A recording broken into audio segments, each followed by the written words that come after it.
औद्योगिक क्रांति के आगमन के बाद विश्व व्यवस्था बदल गई।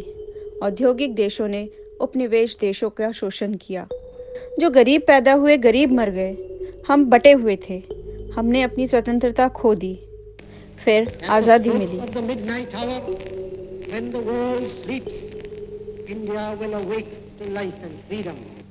आज़ादी के समय हम गरीब, भूखे और अनपढ़ थे। पंडित नेहरू की एक योजना थी।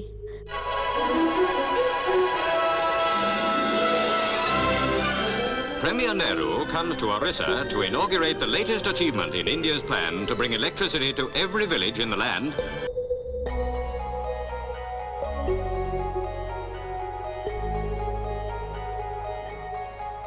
योजना पर चर्चा और बहस करना था। बहस करना और विश्लेषण करना, तर्क लागू करने के लिए, और सबसे बढ़कर निष्पक्षता, समानता और लोकतंत्र को विकसित करने के लिए। उन्होंने इसे वैज्ञानिक स्वभाव कहा।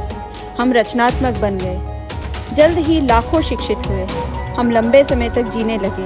हम एक व्यक्ति के रूप में विकसित हुए। हम एक राष्ट्र के रूप में विकसित हुए। लेकिन कहीं हमने बहस करना बंद कर दिया। हमने तर्क दिया लेकिन विश्लेषण करना बंद कर दिया। हम विज्ञान को भूल गए। हम विनाशकारी हो गए। एक बार फिर हमारी स्वतंत्रता संकट में है और एक बार फिर हमें अपनी सभी शक्तियों के साथ इसका बचाव करने की आवश्यकता है। हमें पंडित नेहरू के वैज्ञानिक स्वभाव के रास्ते पर लौटना होगा।